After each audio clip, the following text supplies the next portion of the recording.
Oh, webinar is now streaming live on Facebook. Okay, perfect. Yay. Okay. Hooray. I'm so glad it worked. Okay, you can Coop, I can kind of see you. Can I move? Oh, just an arm. Okay, just an arm. Don't make any Obscene gestures. obscene. Yes, I was gonna say sudden movements, but that was the wrong thing to say. Okay, well, I'm so excited to get started. So, yay. Okay. So I can see people joining the webinar. Welcome to everybody. I see your mom and Hi, Etta Madden. Shout out to and Donna. Jay Howard. So welcome to the webinar. For those of you who are in the webinar space, if you go down to the bottom of your screen, you'll see a Q&A option there. And just feel free to type in a question at any time. That doesn't show on our stream, so you're not interrupting anything. It's just me moderating that. And then when an opportunity presents itself, I'll just ask Brenna a question. So you can just let those questions build up in there. And then for those of us joining us on Facebook, hi, and feel free to ask questions in the comments area. And Coop is monitoring the Facebook page, and then he just kind of passes the questions on to me as they come. So that's awesome. Yeah. So I wanted to just quickly introduce myself. My name is Jen Mervin, and I am the owner of Pagination Bookshop here in Springfield, Missouri. And I'm also a faculty member at Missouri State University, where I met Brenna several years ago as a graduate student. And it was just wonderful to watch her grow as a writer. And then, of course, we sent her off to her MFA program and to all of her publishing success. I still tell the story of how Brenna is the first student I've ever had to have written an essay in a semester and published that essay within like 2 months. That was your Dervish essay about the knives. Yeah. Oh, that's awesome. Yeah. No, I was the only one. I'm honored. Well, usually the publication process just takes so long. It's really hard to get it into those 3 months, but somehow you managed it. So that's awesome. And I love that piece. And I still teach that piece. Yeah. So that's a little bit about us. Pagination is an indie bookshop here in Springfield, Missouri. And Brenna is joining us from Colorado, soon to be Texas. Yes, which we'll kind of maybe talk about a little bit, your move. Before we get started, I wanted to just say, if you are interested in ordering any of Brenna's books after this, which I'm sure you will, you can find those on our Pagination online shop, which is just shop.paginationbookshop.com. And you can just search for Brenna Womer. And we'll probably just put up some links to her books after the event is over, just so you can find an easy way to find those. We were so lucky to have her come and give a talk when gatherings were still a thing that happened. Oh, so long. And we were all talking close and hugging, and it was glorious. It was so wonderful. I miss the days. Me too. Well, before we get started, I wanted to just give your official bio for everybody. So you can just pretend like you're sitting off to the side and I'm about to bring you up on stage. Okay, so Brenna Womer is here. She is a prose writer and a poet. She holds an MA in English, of course, from Missouri State University, which we're so happy to say that you're with us, and an MFA in creative writing from Northern Michigan University. And she is the author of the mixed genre collection Honeypot and the chapbook Atypical Cells of Undetermined Significance. Perfect. And again, you can get both of those books from us here at Pagination. And if you're here in town, you can come just pick up copies at the shop. She is a nonfiction editor at American Chordata, and her work has appeared in McSweeney's Internet Tendency, Indiana Review, The Normal School, Diagram, and many other places. And I linked to your latest piece, the very, very short sentence? The End of the World as We Know It, which was so great. Yes. So that's kind of the official introduction. Lovely, thank you. Yes. Oh, So one thing, I actually started as a contributing editor at Story Magazine. So I'm now Yes. magazine with editor Michael Nye, who is just an amazing, amazing human. So, and whose new story collection just came out and was reviewed in the New York Times yesterday.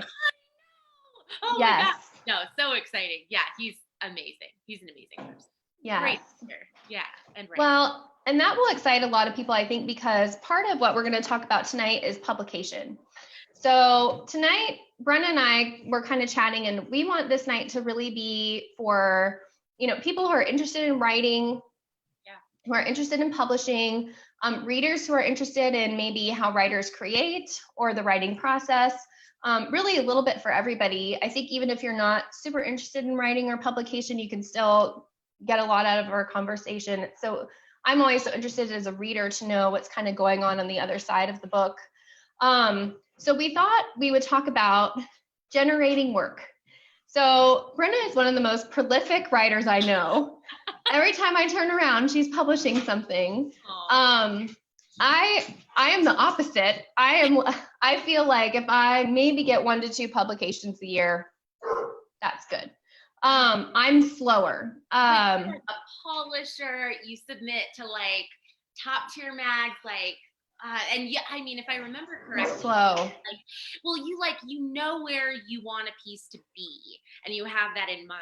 Yeah. So we just different approaches, but yeah. Yes, but maybe that's interesting because I think every writer goes at it a little differently. I'm always really intrigued by writers who do the 100 rejections goal, which is something I haven't done, but I feel like to break myself out of my slowly these 3 places I'm interested in this year, isn't quite working. So I'd love to talk to you about, specifically during this time. I think a lot of people are feeling stressed and a lot of anxiety. I know that when things like this are happening, it can be hard to focus. Super hard. I know that I've seen some writers talk about how productive they've been, and then other writers who say, I haven't been able to write a word since this all began. I'm curious what your experience has been. Yeah, so I've had some conversations with other writers. I started quarantine with this great, grand plan. And I mean, being a teacher, you get the summers off. So like summer and quarantine, I was like, I am going to write a novel and a memoir, and I'm going to write poems as they come to me. And I've written so much less than I expected. And, but I mean, it's all of this has taken such a toll. Like if you already struggled with mental health issues, everything has I feel like it's just compounded and it's just gotten so much worse. And then maybe if you didn't struggle with mental health issues before quarantine, this very possibly is starting to bring out maybe some issues that so it's been really hard to write. So I've been talking to other writers who I are professors and publishing and they're experimental and they are having the exact same issue, which has been so like, I don't know, it made me feel once I was like Instagram messaging with someone, and that just made me feel like I could take a breath. Like, okay, other people are struggling with the exact same thing. It's not just, I don't know, every time that I go through a dry spell, or a time where I just don't feel, I feel like I can't go to the page. I'm always worried like, oh, this is my permanent state now. I'm done. Like this is any publishing that's happened, any books that have come out. That was my one chance. And now I'm dry, it's dried up, and it always comes back. Like it's always come back. And even throughout quarantine, which I mean, it's been months now, which feels kind of crazy. Someone, I don't know, posted on Twitter and Evan showed me the other day, Tiger King was the beginning of quarantine. And that feels like ages ago that everybody was watching the Tiger King documentary. Yes. Which I can't believe that was during quarantine. It feels so long ago. But, there have been little things like as I take my dog for walks, walks, and I'm socially distanced. I picked up roller skating. So I go to this one rink that's nearby and it's almost always empty. And as I'm just sort of outside and giving myself time to and space to think, ideas for a poem will come, or a spark of a memory, and I'll start working on an essay. So I've written a couple poems.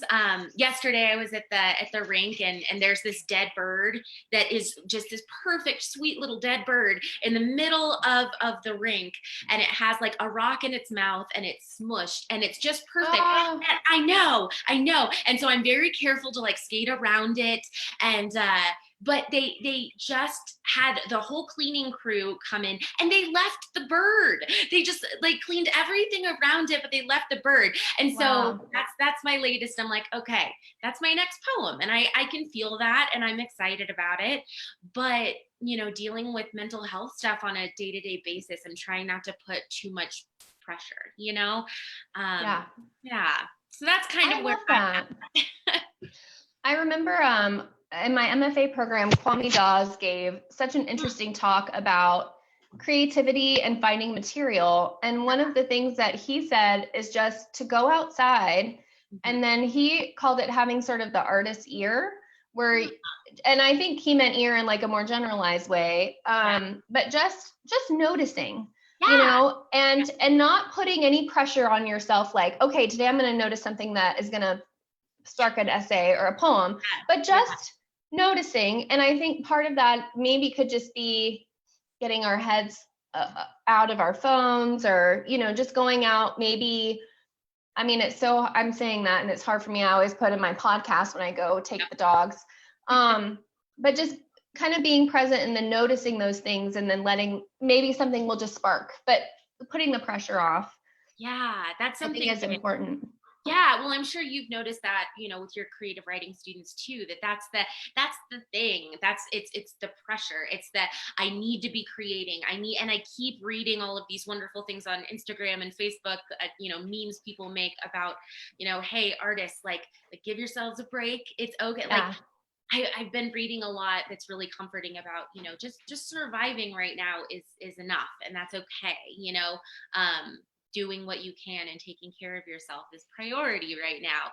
And it's not like any other time, it's not just like, oh, it's just another summer. Like, we're in the middle of a pandemic, a huge election year, politics is just, so much is happening right now. And it's okay not to be constantly creating or commenting, and that's another thing that has been, with all the protests and so much going on right now. It's exciting, but I'm also trying to figure out, how and where my voice fits, and what, feels right to be writing about right now. So that's been a big part of it too, is just kind of taking time to listen, to really listen and kind of calibrate. Yeah. I love that. And, that kind of leads me into sort of what I thought we could do next, which is sort of share our favorite, like, writing prompts that gets us going. Yeah. And one of the things that you mentioned is thinking about like these really big topics. Mm-hmm. And I think, to me, a lot of times when I struggle to write, or my students are struggling to write, it's because there's so much to say. Wow. The story is big. Yeah. And so part of the challenge is to find sort of that entry point, or, the situation, right? Those details, to kind of like open the door to let you into this sort of larger world. And one of my favorite activities, I'll just start, and then maybe we can kind of go back and forth, or talk about our different approaches. But one of my favorite writing exercises is around the objective correlative, or correlative. I'm not really sure. I've heard different teachers say it different ways. But it's this idea that the writing is focused on this concrete object. Yeah. So you're not writing in emotional or abstract language, but rather you're looking at a specific object. Yeah. One of my favorite pieces is Charlotte Gluck's The Salmon, and it's an essay that you can find on Brevity, and it's an amazing essay. It's very short, it's a flash essay, about a time where she was a teenager and she's cleaning apartments with her sister, and she finds this kind of porn magazine in the mattress, and it shocks her. Yeah. And you kind of get some like little brief backstory of her very conservative religious upbringing. Mm-hmm. And then she goes into the bathroom to clean the bathroom, and she sees this salmon that has been filleted and just left on a bed of ice in the bathtub. In the bathtub. In the bathtub. Huh. And I always tell my students that if you struggle with titles, the adjective correlative is your best friend, because you just titled the essay the central object that's going to become the metaphor. And so you know you've been waiting because it's called the salmon, and you find that salmon in the bathroom, and it suddenly explodes into this stunning metaphor for the female body and violence against women, and this kind of helpless salmon. You know it's a female because her fish eggs are kind of strewn, and you can tell that it's been sort of mined for its roe. And it's such a stunning essay. And you can think about all the big things she's writing about: violence against women, coming of age as a young woman, the female body. But it's all very tight in a hotel room with a salmon in the bathtub. Right. And if it's on brevity, it's fewer than 750 words. So it is. Yeah. I think she makes the most of her 750. It sounds like it. I think she probably hit 750 completely. But wow, it's a stunning example of using that object, as a way in. So one thing that you might do if you're looking at this as a prompt idea is to just look around your house or your room and just kind of let your eyes fall on an object and just start by describing it. And then maybe move into, where did it come from? Who are the people involved in it? What was it like then when you got it? And then how does it feel now looking at it in your present space? You don't have to be in those steps, but that might be a way to start writing into the object. And then as you're working with the piece, you can kind of find your way through it. There are many, many examples. The salmon is just one that always comes to the top of my head because I teach it all the time. Another short story that I love is Sticks by George Saunders. It's a weird little story. So weird, but so good. And so moving. But guess what the object is? It's the sticks. It's the sticks. So that's a good one. That's a good prompt. And that works for any genre. I've done it in my short story classes, essays.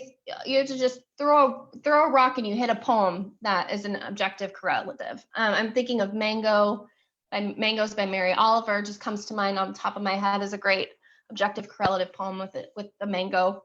Yeah. Again, you don't have to worry about the title. It's kind of awesome. Right there. Yeah. Well, that's pretty much the dervish essay prompt that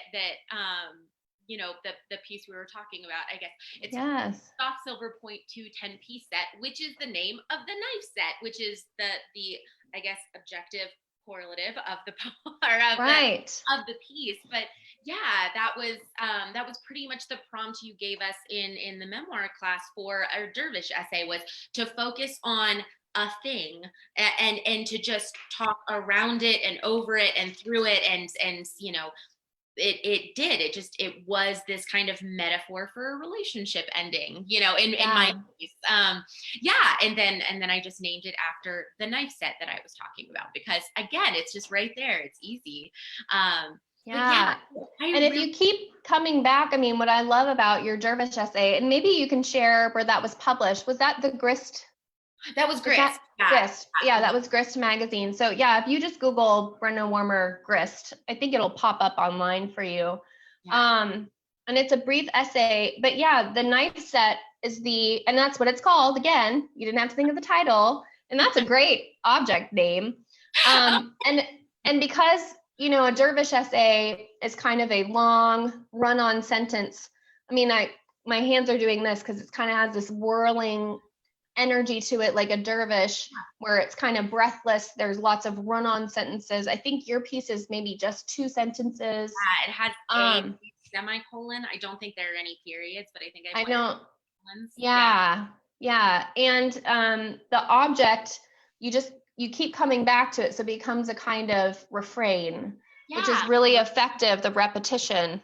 Yeah. And Yeah. so, and then with that, you know, you can, so it's this one particular knife. So I start by describing it as this snub nose knife. I can go get the knife. Oh, awesome. Yeah, I have it. So it's this knife. We didn't even plan this. This is perfect. We didn't plan this. I haven't packed it yet.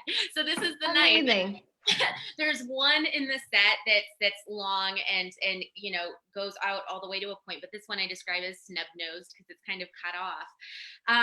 Yeah, and then there used to be this sharpener that came with it that had a little hole, and I don't use it anymore because it was a garbage sharpener. It didn't actually work, which is why it was so frustrating in the piece. Someone's trying to teach me how to use it better. I'm like, no, this is just a garbage sharpener. I know how to sharpen, just not a good one. But and so when I would sharpen it, it made this particular sound. And so there's this kind of onomatopoeia kind of usage in the piece too. So, but yeah, you can describe the way the item looks, the sound it makes, its impact on your life, your impact on its life. The different places it has appeared, the different memory, you can kind of connect all the different memories you have where, you know, that are centered around this item. So I really, that prompt, at the time, you know, I was like, this is specifically a dervish essay prompt, but the prompt you started by giving is it's an object. It's this thing that exists and has impact. Yeah. And often serves as a metaphor. It does. And I think part of writing in a good, effective, objective correlative too, is you don't want to over explain it. If you give the object and you give the context, you know, and man, I love a comparison. And, you know, that's what I love about the dervish essay is like, you're encouraged to do compound comparisons, like just and do where one might do, let's do 4, you know, and then just trusting that the reader will get it, and they will. And part of it is just write through it. And then you can go back and kind of see, okay, I'm really getting my point across. I can cut this explanatory sentence that I have, which is all part of the process. But just making sure as you go that you don't move away from the object. The object stays at the center of the piece. And in salmon, she works toward the salmon. You know, it doesn't start with the salmon. I mean, it does because it's the title, which is the first word of the essay. Right. You're right. She moves to it. And by the time you get to it, you're like, what a genius. But with yours, it started with the knives. It moves away. It comes back to the knives. It moves this other direction, comes back, and then ends again with the line about sharpening things, which I think is just so good. Yeah. Well, so that kind of reminds me. Have you read Meander Spiral Explode by Allison? So it's this really interesting craft book, and I taught it in my the advanced creative writing class last semester before last, so fall semester. And it's all about, it's kind of this rejection, or not really rejection, it's just moving away from, acknowledging the place of the traditional story arc, but moving away. And so Meander, Spiral, and Explode are both, I love that, patterns. And all throughout she gives excerpts, examples like Pet Milk, which I remember in grad school. One of my favorite stories. I love Stuart Dybek so much. Dr. Richard Newman, when he was teaching at MSU, taught that story. It was the first time I read it, and it's amazing. It's so amazing. And she talks about the story arc, the pattern of the story, the narrative pattern is this spiral, and she talks about how that spiral is mirrored throughout the piece and gives examples. So like when, you know, they're pouring the pet milk into the coffee and the way it spirals. So it's really interesting, but she makes this argument throughout the book that different that basically patterns in nature can be mimicked as patterns in story, which is really interesting. So I was just thinking of the dervish essay, that knife set, how it's kind of, there's this, the knife is the center, you know, and then we're just doing like kind of like going out. And there are different, I think in hers, it's the that would be the radial. So it's like a daisy, you know, you have the center, and that's kind of the focus, maybe the title or the objective correlative, and then you go out and then you come back in, and you go out and you come back in. Yes. And so there's always kind of this cohesion, but you're letting yourself kind of free associate which Yes. is great because the reader is always grounded by that central object. And that reminds me of Ursula Le Guin's craft book, where she talks about the spiral too, the wave of the mind. And she talks about rhyming, like narrative echoes and rhyming action in stories as being on a spiral, where something is introduced and then it's not, you don't come back to the same, it's not a circle, you don't come back to the same point, but it's a spiral and it lands somewhere on the spiral. It's not totally disconnected to that original thing, but it's not the same. And there's the movement, but it calls back to that original point in a super interesting way.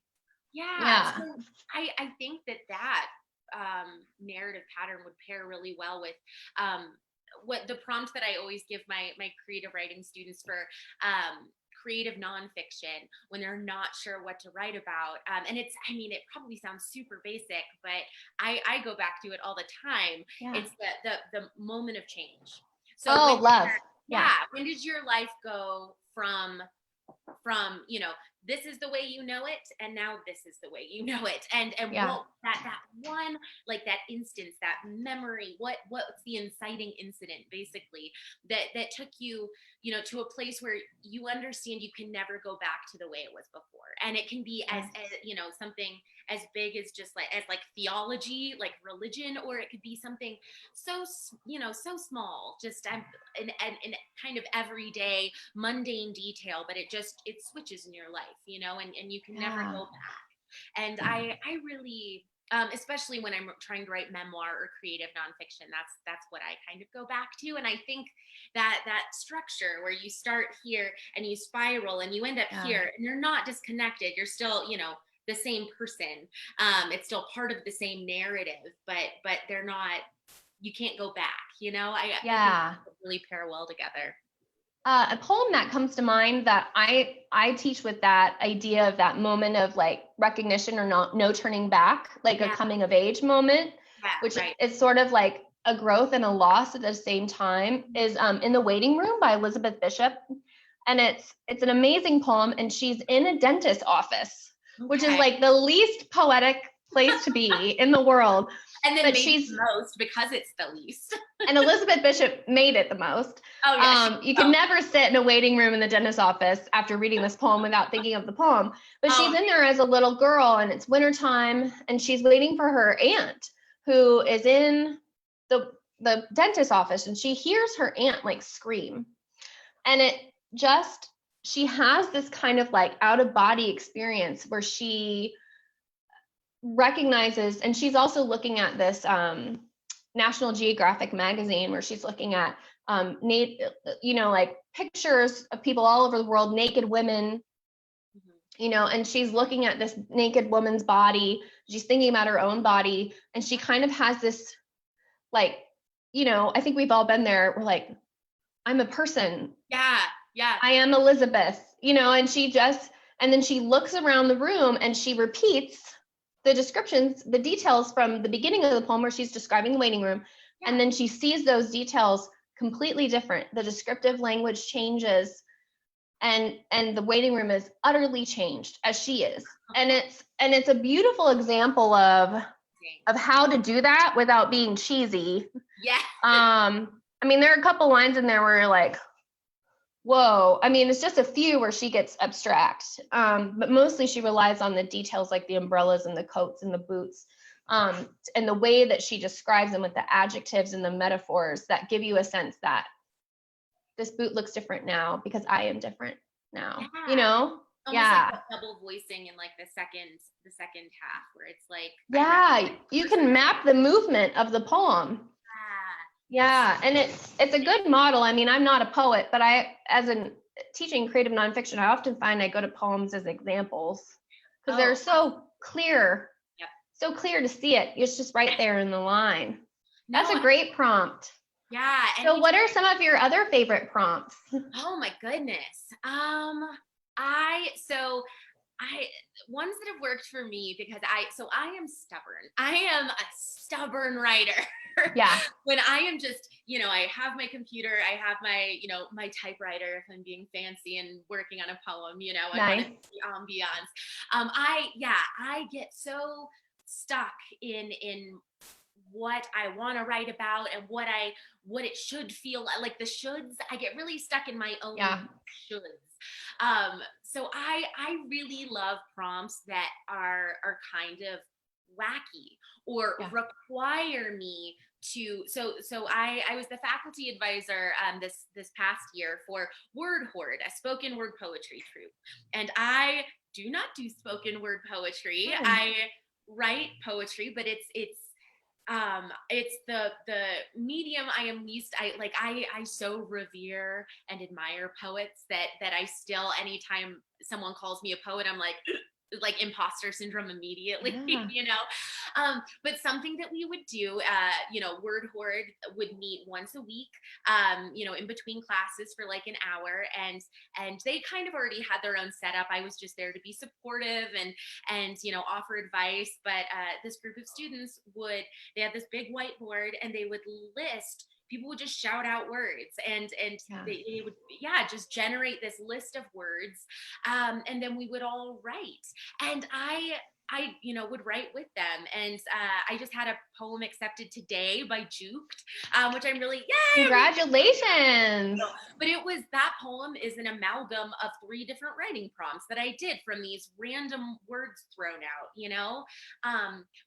My favorite thing, the name of my new chapbook, the title piece of it is called Cost of Living, and it's one of my favorite things I've written. It's so short, but I just, when you write something and it's like, oh, this is me, this feels like me, that piece was from someone shouted out tax collector at one of our meetings, and I was like, that's a weird thing that I only remember from like Sunday school, because they talk about tax collectors in the Bible. You don't really think about tax collectors anymore. And I ended up writing, I did my day at work. I went to the meeting, and I came home and sat at the typewriter and like wrote this poem. So words that require me to like something that someone else is imposing, or maybe a rule that I set for myself that I get from over here. I need to be kind of forced a little bit out of my own box and out of my head. In my MFA program, I had this really amazing professor, Professor Monica McFawn. She's amazing. And she loved just having fun and having these wacky prompts. And so she designed this PowerPoint, and we went through it, and it was like, okay, so we had to free write, just start writing a story, and then she'd hit the space button and a word would pop up in the prompt. It was like, okay, a goat has to be here now. Fun. No, I hated it. I was so mad. I was like, I'm not putting a goat in my story. I love it. Yeah. So I'm so stubborn, but it forced me. And I ended up publishing the piece that came out of that. It was a ridiculous story that made no sense, but it did. And I didn't have a goat in my story. I had a cart, that like a grocery store cart, and the wheel was twitching like a goat's lip. That's what I came up with, And so I think that's kind of, I like weird things. So prompts that come from other people are really good for me. So I have the book 3 a.m. and 4 a.m. Epiphany. I love that book by Brian Kitely. It's a must. Yeah. So I have both of those. I used them in my creative writing classes. Anytime I wanted a prompt, I would just kind of sift through and find one. I taught a hybrid magical realism class that was literature and writing, and creative writing. So when we were in our creative writing kind of prompt portion, practicing writing something that's magical realist, we as a class we found the magic realism bot, which is countdown. Do you? Yes. Okay. I do. And one of my students told me about it, because I was always old school, and I would say, okay, look at your culture, either from your ancestry or where your region, and go find a myth or folklore and write from that. And my comic students have done the most amazing stories and essays out of that prompt. But I'm like old school prescriptive on that. But I have seen the bot, and I think that's so neat. Yeah, we tried different, with our especially with our political climate right now. I think magical realism is just, it's the way you can utilize magical realism as metaphor and to make a point while still incorporating whimsy and Yes. yeah, humanity, all together is just this wonderful thing. But yeah, they loved Yeah. the magic realism bot, so that's on. And I think they post prompts like every couple hours, and they are random, Yeah. wonderful. Yeah. So Well, and I was gonna say, if you are home and quarantined by yourself and don't have anyone to yell random words at you at random times, right. one thing I've used, because I'm old school a little bit, is, and one of my short stories that I published in American Short Fiction came out of this prompt, and I wrote it with my class in a free writing session. But it was go to a particular page, and I had all of us go visit the literary journal bookshelf and go pick a literary journal, and then we all picked a page. And we had to write from a word or image on that page. Oh. And mine was a painting, and I wrote my story off of that painting. And it just kind of came out. It was just, that's the beauty of prompts. It takes the pressure off, as you said. And you end up writing what you need to write. But the good thing is that your conscious mind, which has the critic and that nasty little voice that says, is this good enough?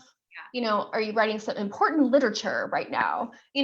That's occupied by, how am I going to fit a goat into this section? Right. And then your subconscious is doing all the work that it should be doing, that we should be letting it do, right? Letting our subconscious go, because our conscious mind is so involved. We're tricking it by making it do these particular things, which I think poets do a lot with, imposed forms. And we don't think about that as much as prose writers. Some writers do. Kevin Brockmeyer's, I can't think of the name of the story right now, but there's one story in, I think it's in the Illumination, where it's from a character, and they're I think only 7 or 12. Every sentence has either 7 or 12 words. This is a terrible example because I can't think of the exact, but every sentence, the character, I believe, has kind of this OCD where he only thinks and speaks, and all of his sentences has to have a certain amount of words, and it's describing this character. And then you read the story, you don't even realize it, but every sentence has the same amount of words. Wow. And so it's this really interesting imposition of a restriction in your writing. That's kind of fascinating. And I think that's a fun prompt that maybe someone could try.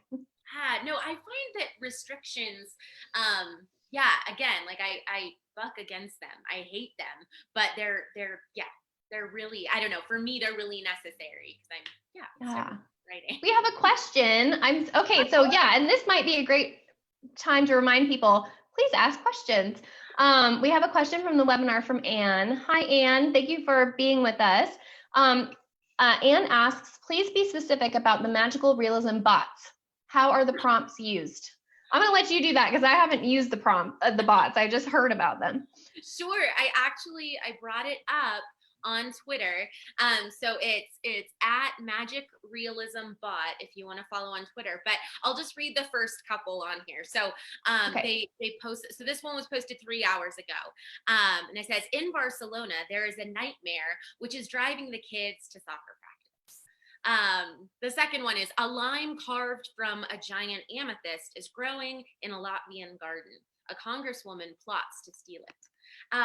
So it's really random, like people, places, things all smushed together. And what I really like about it is that I'm trying to remember, is it, Jen, you'll have to help me. Is it like it's synesthetic so something that I really like experimenting with is when you use a sense and you use another sense to describe it. Like synesthesia.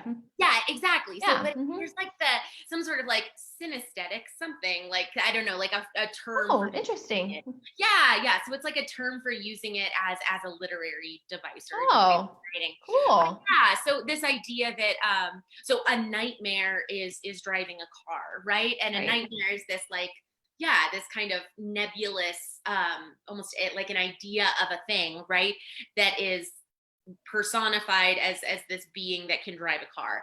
And I really I really, again, kind of thrive with those kind of weird prompts, or like the idea of a lemon being carved into, amethyst, or what, also, describing a color with a sound, or like hearing a color, or tasting music or something like that, I think can be, I know poets again use this a lot, and I think it can really, I don't know, it makes you think about things from a different perspective. So Yeah, and like the yellow wallpaper, the wallpaper has a yellow smell. I always love that line. yeah, Yeah, you can smell a color. Yeah, it's a little bit yeah, tricky, but I think it can, there's that deterritorialization, where it's like yeah. you can better understand something when you're not, when you're over here. Yeah, You're not in, I feel like Karen Russell does that so yeah. well in her writing. Oh, Yeah. absolutely. That's a really good, yeah. So she's amazing. So, yeah, feel free to pop in with more questions if you have any more questions. Another prompt that I really like that I find works well in kind of any form is the borrowed form, or sometimes that's called the hermit crab essay. And I know, yeah, and so if you Google hermit crab essay, this will come up. I always call it a borrowed form. There's an anthology called Fakes that has some examples. It's where you kind of use a familiar kind of document, but you don't, you're filling it in with a memoir or a short story or a poem.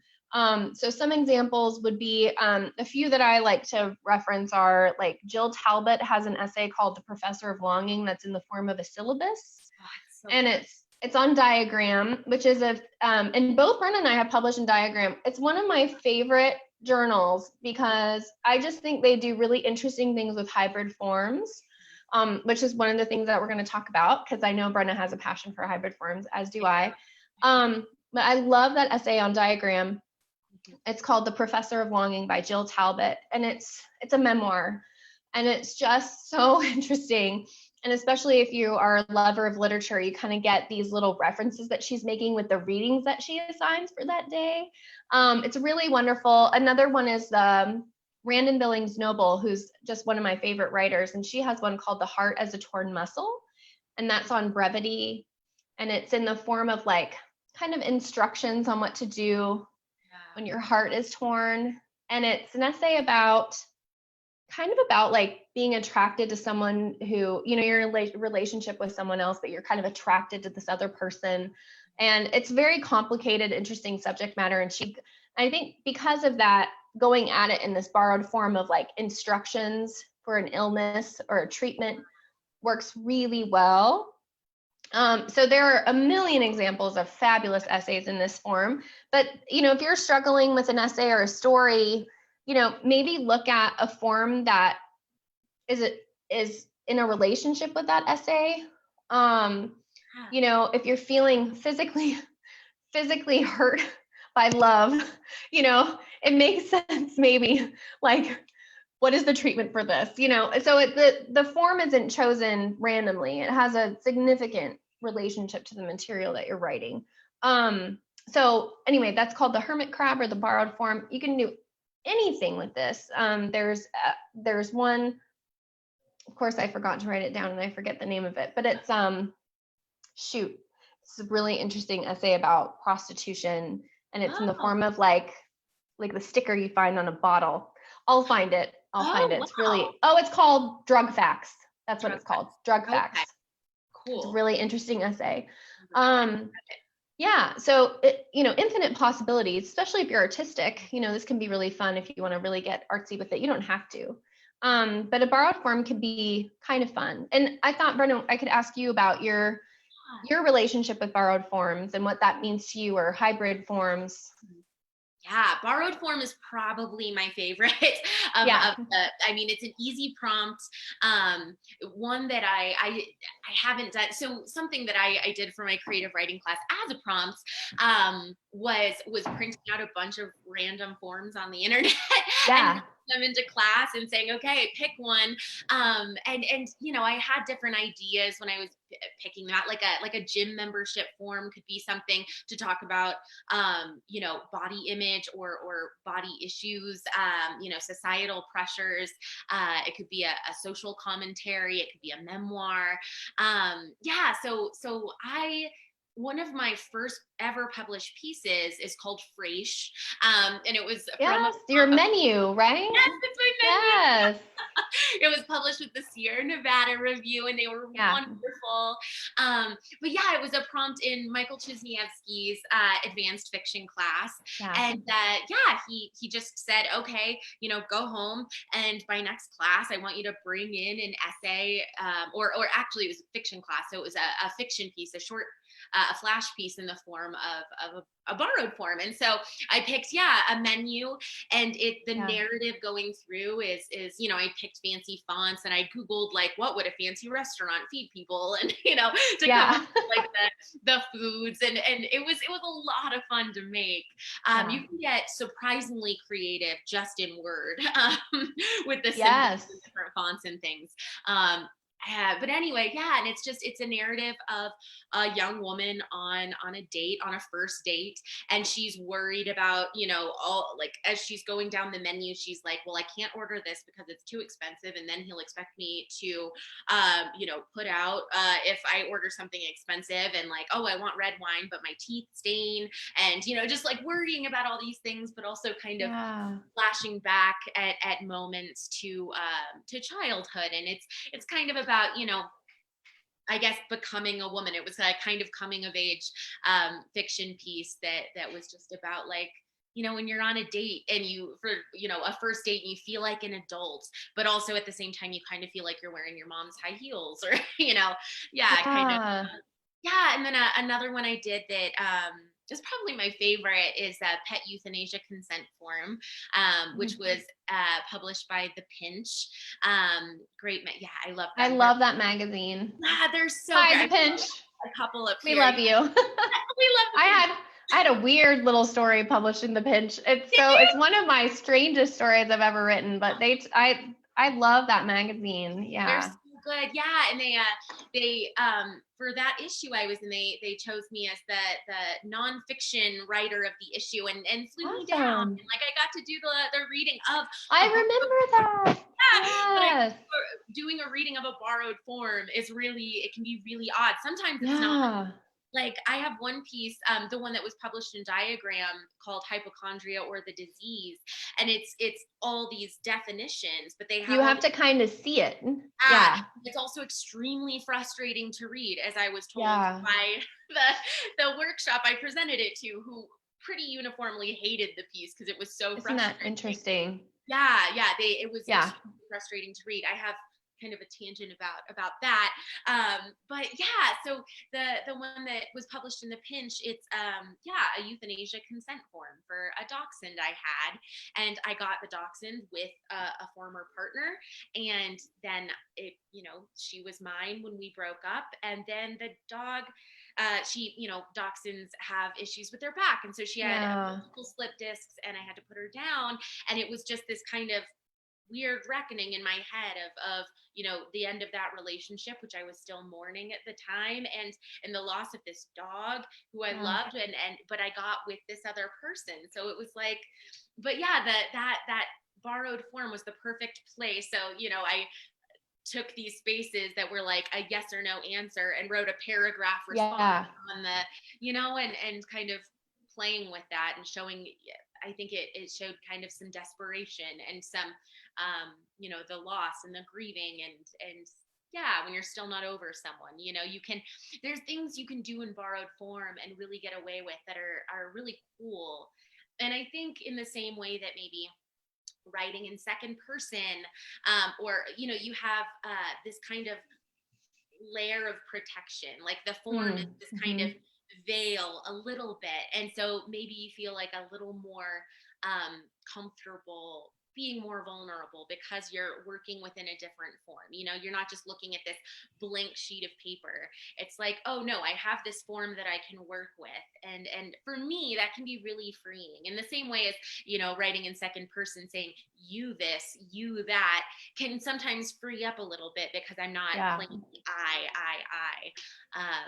So Right. those are two, of the borrowed form pieces that I've written. But yeah, I love borrowed form, and I continue to write in it and look out for it. It's fun to keep an eye out too. It's a little bit addicting once you write and you're like, oh my God, this works. This is an entity. Like it's fun to keep an eye out, you know, like nutrition labels and all sorts of fun stuff.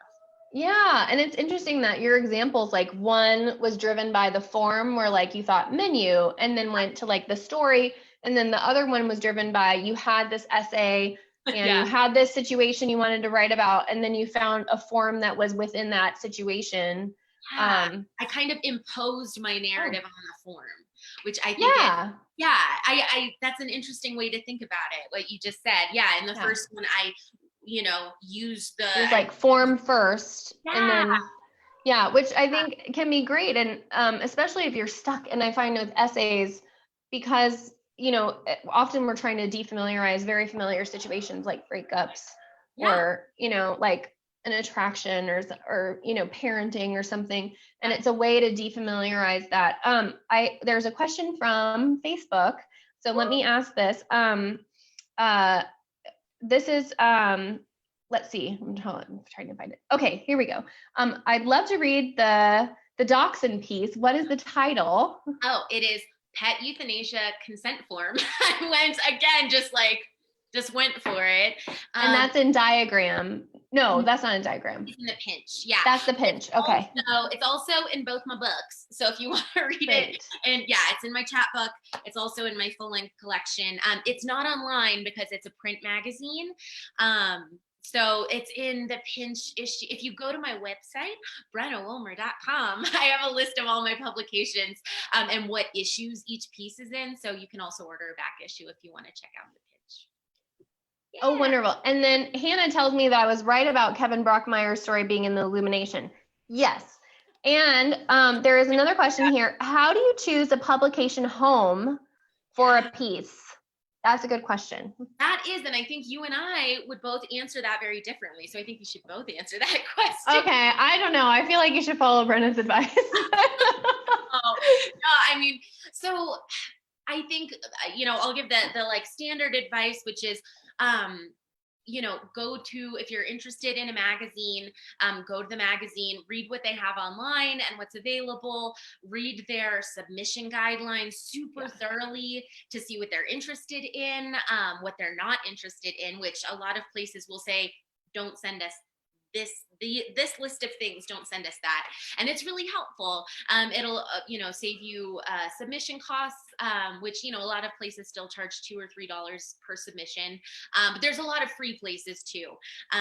So if that's a problem, like don't let it intimidate. So I think just, and if you can get a copy, which would be amazing. I know like at Missouri State, and like in my office, I always kept a shelf of lit mags, and at Missouri State, they have a really cool literary magazine library. So you can just take one off the shelf and read it and see what they're publishing. And if you kind of fall into that, into kind of their interests.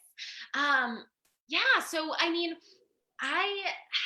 the way I kind of got into the lit mag scene, which I was introduced to by Mike Chizniewski and Eugen, I just heard that lit mags were a thing and got really excited. And I did this nerdy deep dive into all of these different resources.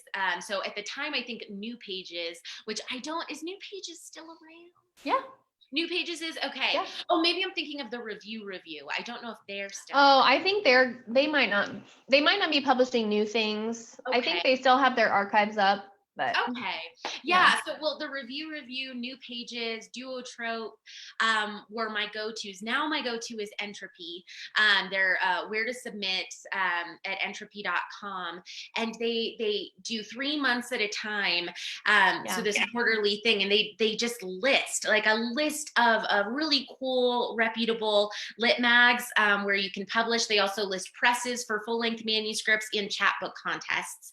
And I just checked before the webinar, and they also, in their most recent for June, July, and August at Entropy's Where to Submit, the first thing they have on there are bill funds to donate to and things like that. So they're wonderful.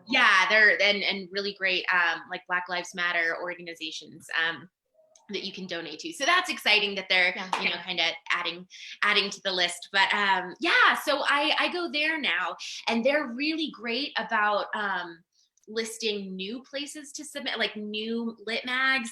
There are a lot of new lit mags coming out right now. So, since online forms are kind of, I don't know, it used to be kind of the standard, you wanted everything to be in print, all of your work, you want it to be accepted and published in a print journal. But now it's really handy, I found, especially, being on the job hunts and things like that, having pieces that I can just direct someone to and give them the link, and they can read my writing. So it's really nice to work online. And as that becomes more popular, I think more online magazines are popping up. So Entropy is awesome about listing newer magazines too. So, but yeah, with where to submit, I'll have a piece. I submit to a lot of a piece to many places at one time. So I'll submit, a piece to 15, 20 magazines at a time. So when I have a piece that's done and polished and or as done as it can be, is a piece ever really done? But as done as I'm comfortable, I feel a doneness. I'll start submitting the piece to, so if it's super experimental, I'll send it to funkier places, like Gigantic Sequins is one that is still on my list. I haven't published there, and I'm like, they're one of my white whales. I'm like, I will one day. But there are a lot, is it Hayden's Fairy Review and Diagram publishes, all kinds of experimental work. If it's something more traditional, I'll try a more, traditional magazine like the Southern Review or Georgia Review. A lot of the state name reviews are or the quarterlies, Michigan Quarterly, Alaska Quarterly. Those are all good, solid, traditional lit mags. So if you have like an essay or a memoir that's a more traditional, standard form, or narrative, you can, but I think the big thing is just going to the websites and reading the issues. You really get an idea and a sense of what they're looking for.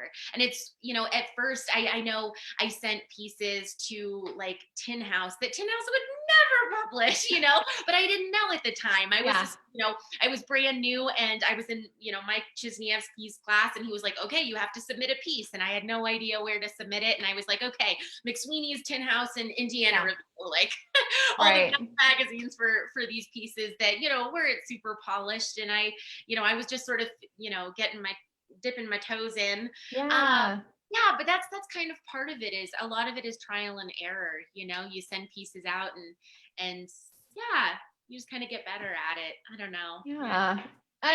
Another thing that I do sometimes is I'll look at writers that I admire and see where they've most recently published, and then I submit to those places. I still do that all the time. I don't know, because I'm, I'll look at where my favorite writers are publishing, and I want to be in the pages next to them, and that excites me. So that's how I find journals a lot of the time, which is why I only publish like once a year, twice a year if I'm lucky. But there's another email service called Literistic. If you just Google Literistic, it's a monthly newsletter, and it's kind of like Entropy Mag, where they aggregate, kind of like the where to submit that particular month. And I've been on their newsletter for a couple of years now, and I've hit some things because of them reminding me to send to this particular place. And it's nice because, sometimes places are closed and their reading periods aren't And that can kind of get you down if you've been so excited to submit this to this one place and you're ready to submit, and then you go and they're not taking submissions right now. Yeah. But yeah, I mean, because of COVID, I know too that there's some places there, they've adjusted their reading times. They're responding more slowly. Some places are responding faster because they're remote editors and readers. So yeah, I don't know. It is a little bit different right now than usual, I guess. But it is. And we're kind of approaching 8 o'clock. We can go a little bit over, I think, because I would maybe like 10 minutes. Like, I know I want to be timely. I think there are more questions too. We can do this. And then I was going to ask you about chapbooks, but maybe this is related because you mentioned that you have an upcoming chapbook. Do you have any new projects in the works? I do. Yeah, I've got, I feel like I have a lot right now, which is exciting and also super intimidating and causes me to be like, I want to just hide under a rock and not work on anything because I don't know, that kind of, when you have an idea and it's right there and you're like, oh, it's so close. And it's like, oh my God, I can't do it. And then you want to hide. So I'm in that stage with a couple projects, but I have a fully completed new chapbook of new work. So yeah, I'm excited. That's awesome. My first chapbook, this one, every piece in Atypical Cells was published somewhere else before it ended. I mean, I think I had like 1 or 2 poems that weren't published other places first. But in this new chapbook, I have several of the pieces have been published, but there's a lot of work that is just, I have a little more confidence now. I think I don't need each piece vetted, by being published. So there are some pieces that haven't been out in the world yet that only I've read, which I'm really excited about. So that's kind of just sharing a new part of the process for me is submitting and putting, in chapbook form some work that hasn't seen the light of day yet. And maybe we should define what a chapbook is. Before we get started. So if you want to just if you want to offer up your definition kind of of what a chapbook is. A chapbook is a mini book. I think and whether it's poetry or prose can kind of that kind of dictates what the page length is. So my chapbooks are all hybrid, so they're prose and poetry together. So it's been really interesting trying to submit because with hybrid work, it's kind of weird with the page count. So with poetry chapbooks, typically it's like 15 to, max usually 30 pages of poetry for a chapbook. And then for prose, I think it can hit kind of upwards of like 50 or 60 pages. Yeah, like I think, is it Florida Review? It's like 55, or Diagram, it might be 55. Yeah, it's more, it's up there a little bit more. Yeah, it depends on the press. Really? Yeah, no, that's so true. And like what the balance is, like, do I have more poetry or more prose? Fortunately, I always talk about this. I'm so relieved that so many magazines and presses are starting to accept hybrid work and like acknowledge that and include that in their language for their calls for submissions. So so right now I have Cost of Living is the name of the chapbook that's out right now. I'm trying it at contests first, which I again, that's new to me. You pay kind of a $20 entrance fee usually, but they always throw in some bonuses like, okay, it's $20 for the submission fee, but we'll give you free subscription for a year, or like a copy of the winning book sometimes. So that's really nice. And to kind of weigh the benefits of a contest, with a contest, there's a prize. So you pay the $20 fee to submit, or $25 depending on, or sometimes it's 15 or 10. It depends on where you're submitting. But then you have the chance to maybe win $1,000 plus 25 author copies, which great. Like Atypical Cells, I submitted just as a manuscript, not to a contest, but to an open call for manuscripts for chapbooks. And so I didn't get paid for it. I got, I think 10 author copies was the agreement. So, and I was just yeah, super grateful to have it published at all. Yeah. And that was, it's amazing. But I thought this time around, I might try to see if I could, get some more author copies. And, but you know, the pool, I think it's much more competitive when you're submitting to a contest. So yeah, there are like pros and cons. Again, like for my first chapbook, I didn't have to pay a submission fee, and a lot of places, presses, if they're having an open call, there usually isn't a reading fee. I've noticed. I don't know. That's nice. Yeah.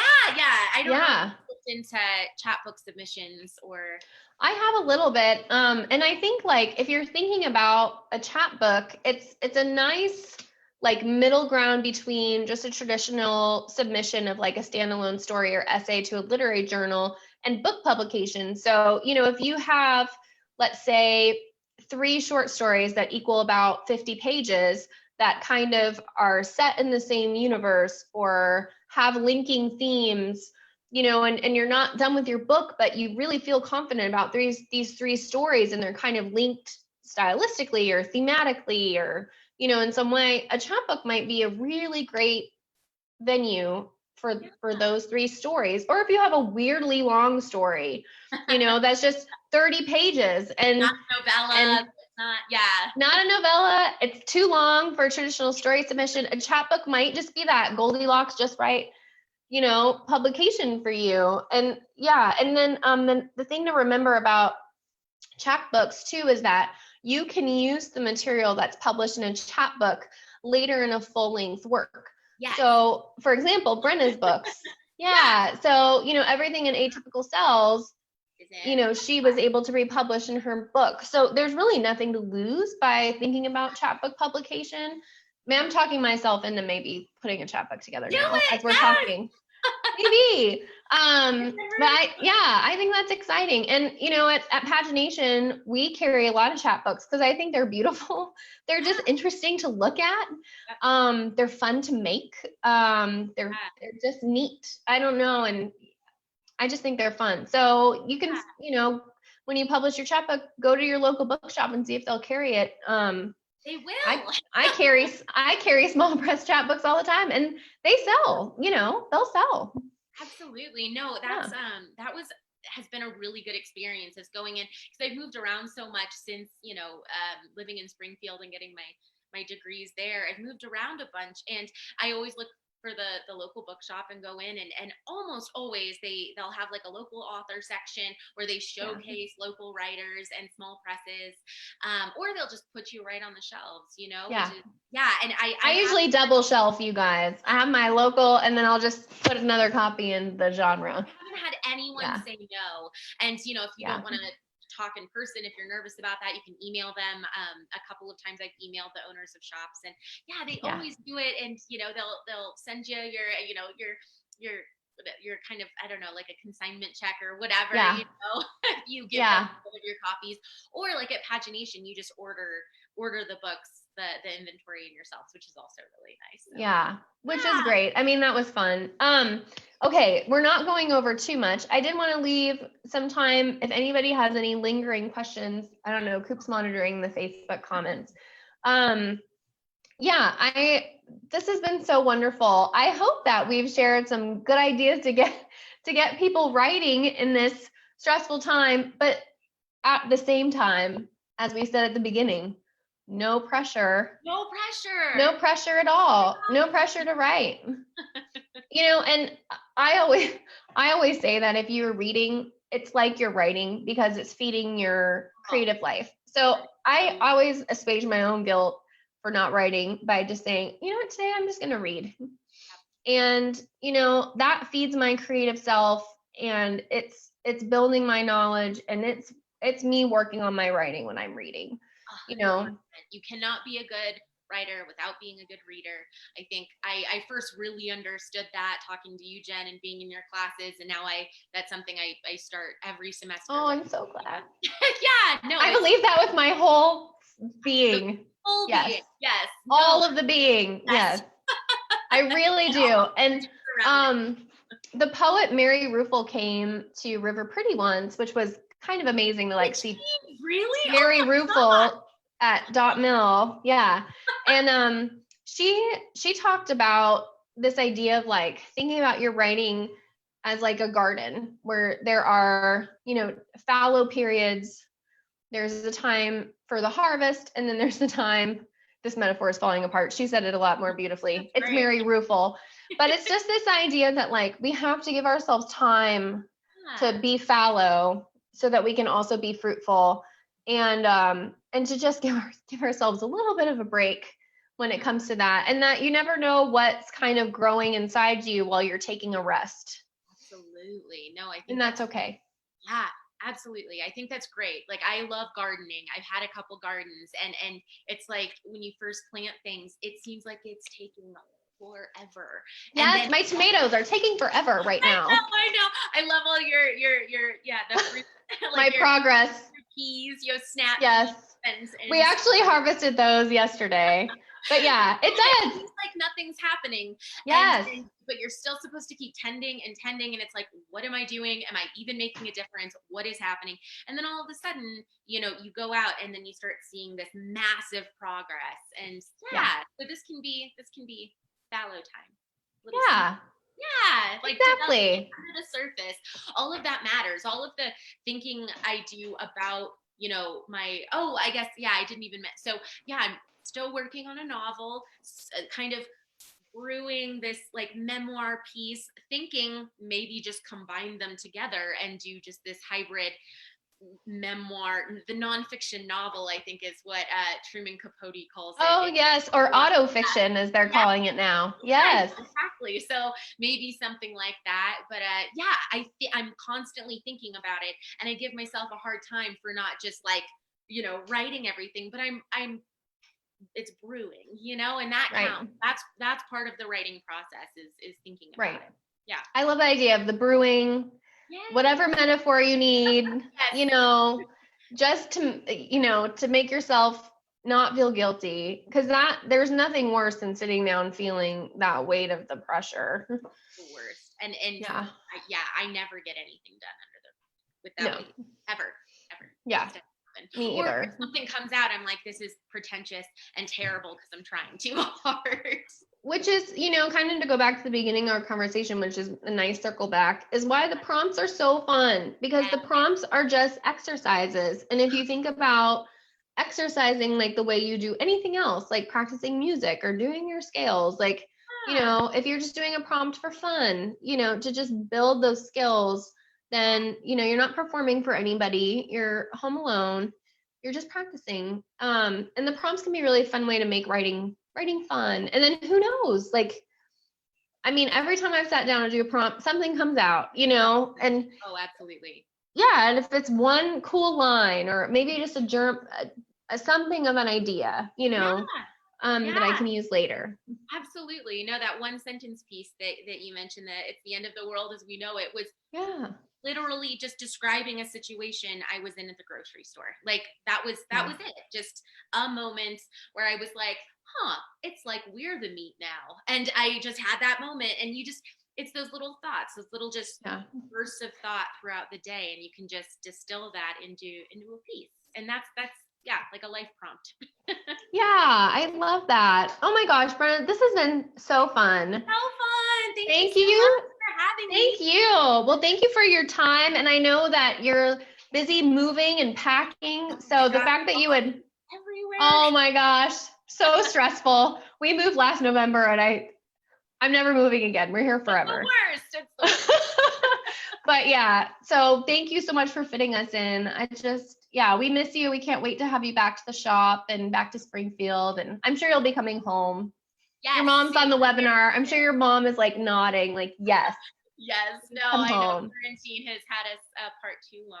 So I know. I'm feeling that too. Oh my goodness. Well, we love you. We miss you. Wishing you all the best with your move and the new job.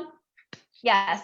Okay. And if you guys have any like lingering questions that you would like for Brenna, you can just message me at the shop, and I'll pass those along to her. I will also be providing links to her books here after we sign off. I'll just kind of put those up for you so that you have an easy to follow link. But yeah, Thank you so much. And thank you everybody who joined us on the webinar or Facebook. And we have very excited to say next Thursday at 7 p.m. we have an interview with Rich Farrell, whose book, The Falling Woman, just came out this month from Algonquin Books.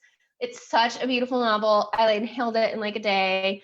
It's really, Rich is so great. So that's next Thursday at 7 p.m. and we'll be announcing our upcoming events at that time as well. So hope you guys can join us next Thursday. Thank you, Brenna. Okay, I could Midwestern goodbye this for an hour. So I'm gonna go ahead and end. Okay, bye. Take care.